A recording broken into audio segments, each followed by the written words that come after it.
বাজে কিন্তু প্রায় 3:30 থেকে 4টার মাঝামাঝি বাজে। আমি এখন আছি কিন্তু দেখতেই পাচ্ছ, এই জায়গাটাকে দেখিয়ে দিই, এটা কিন্তু বাগুইহাটি ফ্লাইওভার।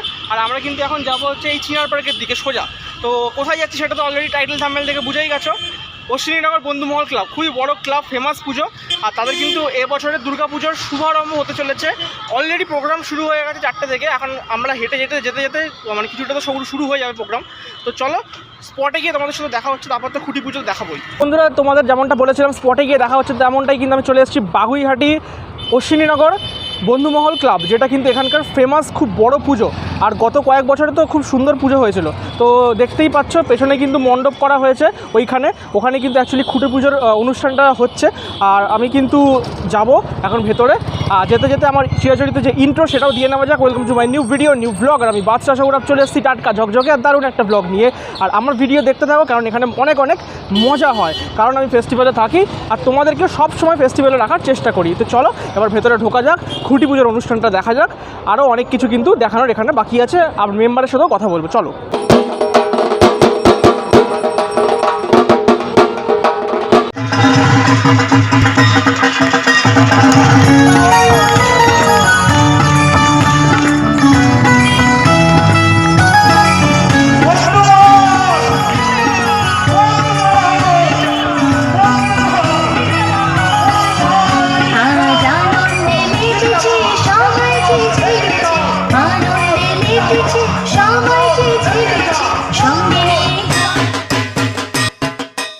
তোমাদেরকে তো মণ্ডপটা ঘুরে দেখালাম যেমনটা সাজিয়েছে, এবার চলো খুঁটি পুজোটা দেখাবো। অলরেডি কিন্তু খুঁটি পুজো শুরু হয়ে গেছে।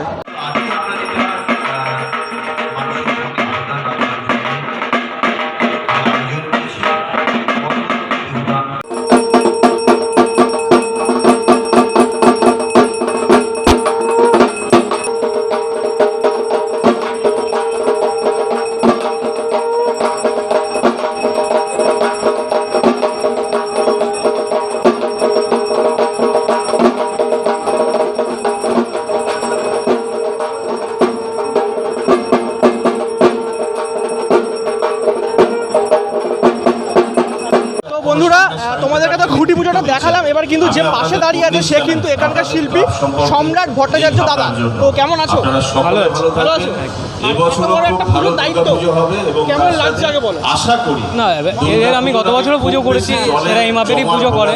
তো গত বছর প্রথম বছর ছিল, এদের দ্বিতীয় বছর। তো প্রথম বছর যে সমস্যাগুলো হয় সে দ্বিতীয় বছর এটা অনেকটা ক্লিয়ার হয়ে যায়, জায়গাটাকে বুঝে যাওয়া, জায়গাটাকে অ্যাডজাস্ট হয়ে যায়, সেটা হয়ে যায়। এবছর আরেকটু বেটার কিছু দেওয়ার চেষ্টা করবো, আরও ভালো লাগছে, কাজটা আরও মজার হতে চলেছে, সেটাই চেষ্টা করবো। জায়গা হয়ে গেছে। এবারে তুমি কি করতে চাইছো এটা আলাদা কিছু? বিষয়টা হলো এই মুহূর্তে বলাটা একটু চাপ, যেহেতু হিন্টস হবে যে এরকম একটা কিছু চলেছি বান্ধব, যেটা নতুনত্ব দেখবে। এটা এমনিতেই নতুন একটা জিনিস, এখানে তোমরা দেখতে পেয়েছো যে মহত্ব দেহদান। কিন্তু আমাদের ইন্ডিয়াতে যেটা সবচেয়ে বেশি দরকার, যে মানুষে এই অর্গান ক্রাইসিসে কিন্তু অনেক মানুষ মারা যায়, ঠিক আছে। সেখানে যেই মানুষটা আমাদেরকে ছেড়ে চলে যাচ্ছে, তাদের ব্রেন্ডেড হয়ে তাদের অর্গানগুলো দিয়ে যদি আরও 5টা মানুষ বাঁচতে হয়, কলকাতায় হচ্ছে। কিন্তু এটা যদি একটা মাপ অনুযায়ী হয় তাহলে অনেক সমাজ এগিয়ে চলবে। যে মানুষকে প্রাণ দানের চেয়ে বসে কিন্তু আমরা রক্তদান অনেক কিছু শুনেছি, কিন্তু ধরুন শুধুমাত্র দেওয়া না, এটা একটা পরিবারেরও একটা সেন্সিটিভ ইস্যু। যে আমার বাড়ির সদস্যর 5টা অর্গান আরও 5 জনের মধ্যে আমি দিচ্ছি, আমি সেই সদস্যকে আরও 5 জনের মধ্যে জীবিত দেখতে পাচ্ছি, তো তারা আবার আরও 5 জনকে দিতে পারবে। এরকমভাবে একটা সার্কুলেশন চলতেই থাকবে যদি আমরা একটা জিনিসকে স্টার্ট করে দিই। খুবই ভালো উদ্যোগ তোমরা শুনতেই পেলে। মানুষের অর্গান যদি ডোনেট করা হয় এর থেকে ভালো কাজ কিন্তু হতে পারে না। একদম খুঁটি পুজো আজকে হয়ে গেল, বলা যেতে পারে ঢাকে কাঠি পড়ে গেল। একদম। তো কবে থেকে প্যান্ডেল শুরু হচ্ছে? এটা আগামী 7-8 দিন থেকে শুরু হয়ে যায়। একদম। মোটামুটি দর্শক আমাকে জিজ্ঞেস করে অনেকেই যে কবে থেকে, মানে তুমি যেখানেই যাবে জিজ্ঞেস করবে যে পুজোটা কবে থেকে ওপেনিং করতে চাইছে তারা। এই বছর কি প্ল্যান? এই বছর তো একটু আলাদা প্ল্যানিং আছে, তো সেই জায়গার থেকে আমরা চেষ্টা করবো যতটা দর্শককে আগের থেকে দেখানো যায়। তবু এটা ক্লাব এখনও ডিসাইড করেনি, একটা ডিসিশনের মধ্যে মোটামুটি মহালয়ার পরই আমাদের একটা ওপেনিংয়ের একটা চেষ্টা চলছে। আর তোমাদের প্রতিমা শিল্পী কি তুমি নাকি আলাদা কেউ আছে? না, প্রতিমা শিল্পী আমাদের অনিল কুমার মোদক, সে ধুবুলিয়াতে থাকে। অত্যন্ত গুণী শিল্পী, প্রথম বছর এই বছর আমাদের সাথে কাজ করছেন। আমরা খুব ওনার কাছেও একটা অসাধারণ একটা কাজ এক্সপেক্ট করছি। অসংখ্য ধন্যবাদ, থ্যাংক ইউ।